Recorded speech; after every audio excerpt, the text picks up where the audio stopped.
하나님께서 오늘도 은혜로 우리에게 새날을 허락해 주셨습니다. 그 은혜에 감사드리며 사도신경으로 우리의 신앙을 고백하심으로써 11월 8일 아침 첫 시간을 하나님께 올려드리겠습니다. 나는 전능하신 아버지 하나님 천지의 창조주를 믿습니다. 나는 그의 유일하신 아들 우리 주 예수 그리스도를 믿습니다. 그는 성령으로 잉태되어 동정녀 마리아에게서 나시고 본디오 빌라도에게 고난을 받아 십자가에 못 박혀 죽으시고 장사된 지 사흘 만에 죽은 자 가운데서 다시 살아나셨으며 하늘에 오르시어 전능하신 아버지 하나님 우편에 앉아 계시다가 거기로부터 살아있는 자와 죽은 자를 심판하러 오십니다. 나는 성령을 믿으며 거룩한 공교회와 성도의 교제와 죄를 용서받는 것과 몸의 부활과 영생을 믿습니다. 아멘. 오늘 이 새벽에는 우리에게 주신 하나님의 귀한 말씀은 시편 118편 1절에서 29절까지의 말씀입니다. 시편 118편 1절에서 29절까지의 말씀. 제가 가진 성경은 889쪽에 있습니다. 참으로 고마우신 아버지 하나님, 지난밤에도 하나님 은혜 가운데 평안한 쉼과 회복을 허락하여 주시고 이 새벽에도 건강한 모습으로 주님 앞에 나와 또한 하루 이렇게 말씀과 기도로 시작할 수 있도록 은혜 베풀어 주심에 참으로 감사를 드립니다. 오늘도 저희들의 마음과 생각이 온전히 주님께 향하게 하여 주시고 그리함을 통해서 오늘도 그 어느 날보다 주님 주신 은혜를 누리며 살아가는 저희들의 복된 삶 될 수 있도록 주님 복을 내려 주시옵소서. 감사드리며 예수 그리스도의 이름으로 간절히 기도드립니다. 아멘. 할렐루야. 반갑습니다. 오늘도 하나님을 사랑하고 하나님을 의지하는 마음으로 귀한 이 자리에 나온 우리 귀한 성도들의 그 각 가정과 삶의 자리 가운데 오늘도 하나님을 말미암아 기쁜 소리와 구원의 소리가 차고 넘쳐나는 복된 하늘의 삶이 되기를 주님의 이름으로 간절히 축복합니다. 아멘. 제가 시편 118편을 가장 먼저 설교하면서 말씀드렸던 것이 바로 시편 118편이 제 인생의 시라고 말씀을 드렸습니다. 그런데 그러면서 어제 말씀을 준비하면서 우리가 다시 한번 1절부터 정말 29절까지 읽으면서 우리가 함께 나눴던 말씀을 한번 되새겨보는 것이 너무 좋겠다라는 마음이 들어서 오늘 1절부터 29절까지 다시 한번 묵상하는 마음으로 되새기는 마음으로 함께 읽어보았습니다. 오늘 1절 말씀에 보면 여호와의 인자심에 대해서 선하심에 대해서 그것이 영원하다라고 우리에게 말해주고 있습니다. 오늘도 우리가 힘내어 살아갈 수 있는 것은 분명히 나에게 있지는 않고 우리를 여전히 사랑하시고 우리를 붙들어주고 계시는 그 하나님의 크신 사랑 때문임을 오늘 이 시간도 우리는 믿음으로 고백할 수밖에 없죠. 그래서일까요? 오늘 시편을 읽으면서 제 마음에 감격이 일어나는 것은 우리가 오늘도 살아갈 수 있는 것이 그 하나님의 크신 사랑이 영원하다라는 그 시인의 고백이 제 마음에 와 닿아서 그랬는지도 모르겠습니다. 어쨌든 우리가 함께 나누고 있는 시편 118편들을 통해서 다시금 우리의 삶을 재정비하고 우리의 마음이 오늘 시인의 마음처럼 하나님의 선하심과 인자심에 감격하여 감사하며 찬양하며 살아갈 수 있는 저와 여러분의 복된 삶 되기를 주님의 이름으로 간절히 축복합니다. 아멘. 우리가 함께 나누고 있는 시편 118편을 쭉 따라가다 보면 시인은 극심한 고난 가운데 있었고 모든 나라가 마치 벌들처럼 에워쌌으므로 위기 상황에 처했음을 우리는 알고 있습니다. 그는 자신만의 힘으로는 이러한 위기 상황, 이러한 대적들의 공격을 결코 감당할 수가 없었습니다. 하지만 그 순간 하나님의 오른손의 권능, 즉 능력의 하나님께서 그 상황을 벗어날 수 있도록 그를 도와주셨습니다. 하나님께서 그를 하나님의 주권적인 놀라운 능력으로 구원하셨습니다. 그가 체험한 것은 너무나도 놀랍고 감격적인 것이었습니다. 저와 여러분의 삶 속에서도 하나님의 주권적인 은혜로, 능력으로, 도우심으로 하나님께서 우리를 웅덩이에서 건져주시고 우리를 도와주신 그 은혜와 감격이 있지 않습니까? 오늘 시인이 그 감격 가운데 오늘 이 시를 고백하고 있다는 것입니다. 그래서 그는 하나님의 구원을 찬양하지 않을 수 없었습니다. 하나님의 은혜가 얼마나 큰지, 하나님의 사랑이 얼마나 깊고 얼마나 영원한지 결코 기록하지 않을 수가 없었다라는 것이죠. 하나님의 은혜 없이는 나는 아무것도 아니라는 것을 깨달았기 때문일 것입니다. 그런 의미에서 우리 역시 나에게 당연한 듯해 보이는 이 시간들, 모든 만남들, 그 모든 것이 하나님의 은혜임을 깨닫고 그 은혜에 감사하고 감격함으로 말미암아 매일 하나님 앞에 나아가는 저와 여러분의 복된 삶 되기를 주님의 이름으로 간절히 축복합니다. 아멘.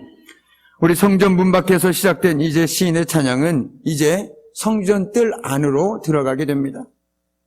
시인은 이제 성전 뜰 안으로 들어가서 성소의 하나님께 찬양과 감사를 드릴 수 있도록 문지기에게 문을 열어달라고 요청합니다. 그것이 바로 19절 말씀입니다.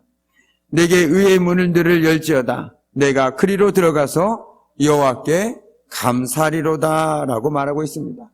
이에 대한 문지기의 답이 바로 20절 말씀, 이는 여호와의 문이라 의인들이 그리로 들어가리로다 라고 문지기가 화답하고 있습니다. 이제 성전 뜰 안으로 들어간 시인은 하나님의 구원에 대한 감사를 올려드립니다. 즉 하나님께서 그에게 응답하셨고 그를 구원하셨기 때문입니다. 내 삶의 모든 걸음걸음마다, 그리고 내가 대적들에게 벌떼처럼 에워싸여 있을 때, 내가 곤란과 위기 가운데 있을 때 내가 하나님께 부르짖었더니 하나님께서 나를 구원해 주셨습니다. 어찌 그 크신 사랑과 은혜에 내가 감사하지 않을 수 있겠습니까? 그 마음으로, 그 감격으로 지금 시인은 성전 뜰 안으로 들어가서 하나님께 감사와 감격과 찬양을 올려드리고 있는 것입니다. 우리도 살다 보면 위기와 고난과 절망이 어김없이 우리는 원하지 않지만 찾아올 때가 있을 것입니다. 누구나 피하고 싶죠. 누구나 할 수만 있다라면 그런 삶은 살고 싶지가 않을 것입니다. 그런데 우리가 그런 상황에 놓여 있을 때 한숨 짓고 불평하고 원망하기보다 왜 내 삶에 이런 일이 일어나야 하는지 도저히 이해하고 납득할 수 없는 일들 때문에 힘들어하기보다 오히려 우리에게 응답하시고 구원이 되시는 하나님을 의지하고 바라봄으로써 오히려 그 순간을 통해서 하나님의 은혜를 더 누리고 감사할 수 있기를 간절히 소망합니다. 29절 말씀입니다. 여호와께 감사하라. 그는 선하시며 그의 인자심이 영원함이로다. 아멘. 어찌 보면 이것이 시인이 우리에게 들려주고 싶은 가장 중요한 메시지입니다. 그래서 오늘 시편 118편을 보면 1절에서 그리고 마지막 끝절 29절에서 동일한 고백으로 마무리 짓고 있다는 것을 우리는 알게 된다는 것이죠. 나에게 많은 일들이 있었다. 그런데 그 모든 일들을 내가 극복해낼 수 있었고 지금 내가 하나님을 찬양할 수 있는 이유는 다른 것이 아니라 하나님은 선하시고 그의 인자심이 영원하기 때문이다라고 우리에게 말해주고 있다는 것입니다. 우리가 힘내어 살아갈 수 있는 이유는 바로 하나님의 그 깊고 깊은 사랑, 그 선하심이 우리와 함께하고 있기 때문이라고 오늘 시인은 우리를 깨우쳐주고 있는 것입니다. 이 말씀은 앞선 1절에서 그리고 오늘 29절에서 동일하게 반복되어지고 있습니다. 즉 시인은 시편 118편을 통해서 깨닫게 된 수많은 그 인생에서 수많은 하나님의 선하심과 인자하심의 증거들, 그리고 그것들을 통해서 다시금 하나님이 얼마나 선하신 분이신지, 하나님이 얼마나 깊고 깊은 사랑을 갖고 계신 분이신지를 다시 한번 절감하게 되었다라는 것입니다. 그리고 그 하나님께 감사의 고백을 하면서 우리에게 하나님께 감사하며 찬양할 것을 촉구하고 있는 것이죠. 쉽게 이야기하면 내가 하나님의 사랑을 받아 누려보니까 하나님의 그 크신 사랑에 감사하지 않을 수 없더라. 내가 하나님께 찬양하지 않을 수 없더라라고 고백하고 있는 것입니다. 한 번쯤 그 하나님의 크신 사랑을 누려보신 분이라면 이 마음이 어떤 마음인지, 이 감격이 얼마나 큰지 아마 아실 것입니다. 내가 하나님께 두 손 들고 주님 감사합니다. 정말 모든 것이 주님의 은혜입니다라고 고백하지 않을 수 없고 찬양하지 않을 수 없는 그 마음과 그 심정을 충분히 이해하실 거라고 믿습니다. 오늘 시인의 마음이 바로 그런 마음이라는 것이죠. 하나님께서 선하시고 하나님의 사랑은 영원하다는 시인의 이 믿음은 그로 하여금 이제 세상 속에서 담대하게 살아갈 수 있는 힘이 되었습니다. 그도 그럴 것이 선하신 하나님이 나와 함께하고 계시고 그 크신 하나님의 사랑, 변치 않는 사랑이 늘 나를 붙들어주고 계시는데 얼마나 힘이 되겠습니까? 또한 어떤 상황 속에서도 용기를 잃지 않게 하는 든든한 버팀목이 되었습니다. 제가 늘 비유하는 것처럼 사랑하는 부모님이 내 뒤에서 나를 변함없이 사랑해 주시고 붙들어주고 계시다라면 그 자녀는 내가 가진 능력보다 더 많은 것들을 할 수 있고 세상의 어려움 속에서도 언제나 어깨 쫙 펴고 당당하게 살아갈 수 있는 것이죠. 왜냐하면 내 뒤에는 언제나 나를 변함없이 사랑해 주시는 그 부모님의 사랑이 나를 지탱해 주고 있기 때문입니다. 그런데 신앙에서도 마찬가지라는 겁니다. 하나님의 사랑이, 하나님의 인자심이 우리를 든든하게 지탱해 주고 있다는 것이죠. 그래서 오늘 시인은 다시금 모든 삶 속에서도 담대하게 살아갈 수 있는 힘이 생겼고 용기를 잃지 않는 든든한 버팀목이 되어주시는 하나님의 사랑을 붙들고 살아갈 수 있었다라는 것입니다. 그래서 시인은 말하지 않았습니까? 여호와께 피하는 것이 사람을 신뢰하는 것보다 나으며 여호와께 피하는 것이 고관들을 신뢰하는 것보다 낫도다라고 말이죠. 바로 이 시작은 하나님의 그 크신 사랑에서 비롯되었다라는 것입니다. 신앙이라는 것은 자기가 아니라 하나님의 선하심과 하나님의 사랑 그리고 그분의 구원의 능력을 의지하는 것입니다. 오직 그분께 모든 신뢰를 두고 살아가는 것입니다. 그러므로 고난 중에서도 하나님의 구원의 능력을 신뢰하는 가운데 감사와 찬양을 드리게 되는 것이죠. 결과적으로 신앙은 환경에 영향을 받지 않습니다. 오히려 환경을 뛰어넘습니다.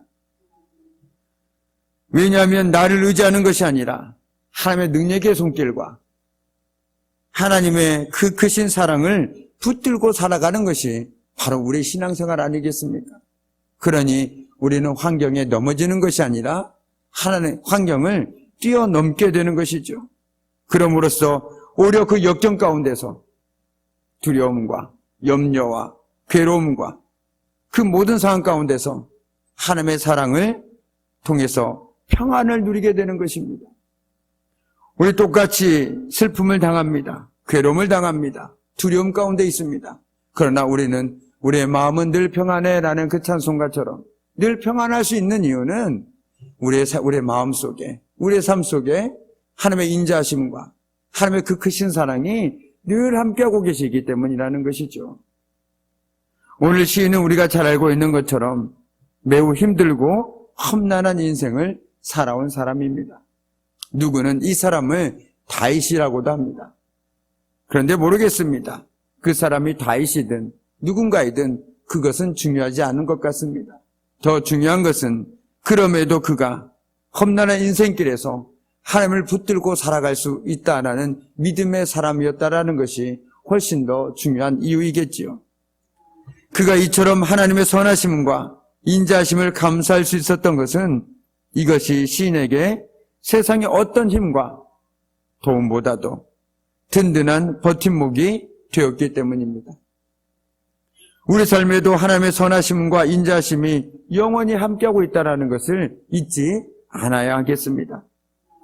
그럼으로써 선하시고 인자하신 하나님이 시인의 고백처럼 내 편이 되어주시고 능력의 손으로 붙들고 주고 계심을 기억함으로써 어떤 상황 속에서도 하나님의 사랑을 붙들고 살아가는 그 삶을 통해 하나님이 주시는 은혜를 누리며 살아가는, 평안을 누리고 살아가는 저와 여러분의 복된 삶 되기를 주님의 이름으로 간절히 축복합니다. 아멘.